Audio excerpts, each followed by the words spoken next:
In this video, guys, we're going to talk about using moving averages to determine optimal or good trading conditions. Stay tuned.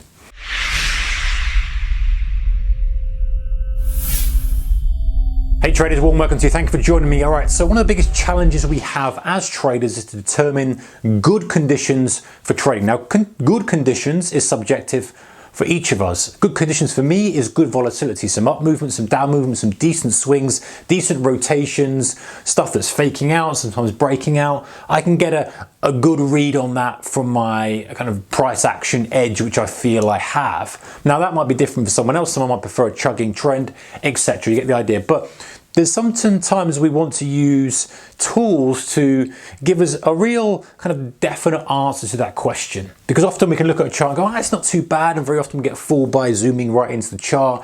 In reality, you know, when we zoom out, it's not doing a lot. So one of the things we can do is look at stuff like a moving average. So two moving averages, doesn't matter what they are, a fast moving average and a slow moving average. I've got the slow one here in the red, I've got the fast one here in the purple, and price I've got in black. So obviously a fast moves quicker with price and a slow one does this. And I've obviously rounded this for kind of illustration purposes, but you get the idea. Now, what we could look at is we can look and say, okay, well, how far do moving averages diverge from each other?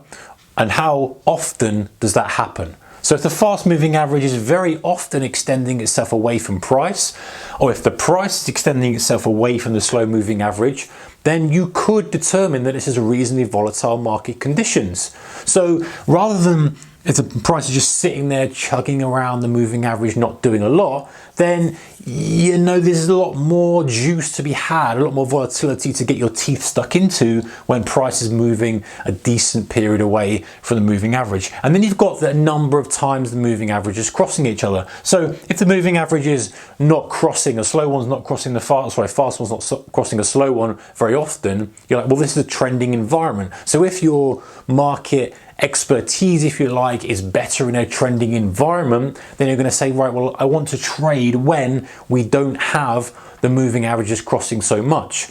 Or if you prefer a rotational environment, you might say, hey, well, I want some crosses, but I want there to be a decent divergence between them before they start crossing. So you can start going to MACD route and etc. But I just want to keep it simple for now, just so we can look at it visually. Because I think if we go too deep and too kind of granular, we end up missing the picture and the whole point of it. And the point of it is to identify these good conditions. So number one, how far does price move away from our slow moving average? Number two, how often does the slow moving or the fast moving average cross the slow moving average? And again, you could also, if you wanted to say, okay, how far away does the fast moving average move from the slow moving average? And then we can identify conditions. So if we want to trade trending environment only, we would want a limited number of crosses. We probably wouldn't want either the price to move too far away from the slow, because very often when it comes too far, it's going to kind of rotate and stretch back. We want it to stay a reasonable amount.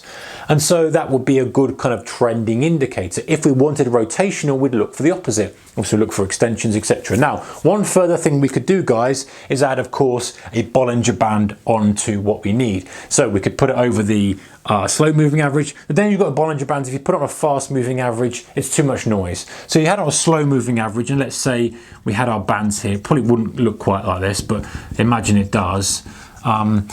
You're then looking to see how many times you're getting a tag of the band and the width of the band as well, in terms of percentages, in terms of pips, in terms of ticks, whatever you trade, to give you an idea of what's actually happening.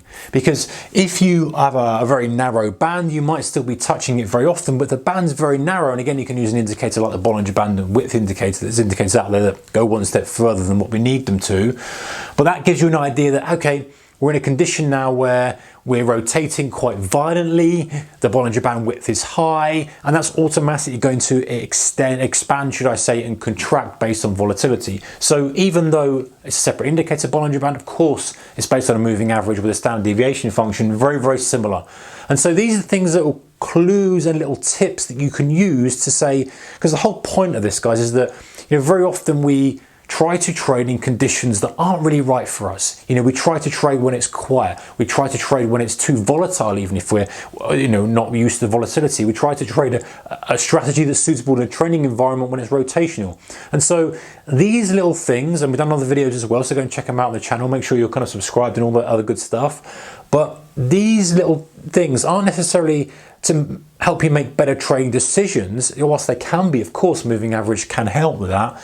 It's really to guide you into the conditions that best suit your trading. Because I firmly believe that many traders will trade very well and very good under some conditions, and then it just goes, they give it all back because they're trading the same strategy and the same method in a different market, and they're not quick enough to go, whoa, different market, different strategy, or even don't trade. Don't get involved in this. This is not my thing. don't have an edge in here. It's not worth me trading. And so the easier you can identify those sweet spots, if you like, the better your bottom line is going to be, because you're only going to be trading in the sweet spots for your trade, for your setup, for your market, for your market trading style, and for your conditions, and then leave the rest to other people. And then as you start to improve maybe, or you start to add more to trading strategies, then of course you can trade the quieter times with a different type of strategy. But I genuinely think, guys, that if many traders can just filter out some of the times when the market is just not really their environment, the bottom line will improve massively. So have a look, guys, check it out, check out the moving averages and see if you can find some pattern. Go and look at your old trades, have a look at your old trades and see, hey, what's the best environment for me? What were the moving averages looking like then?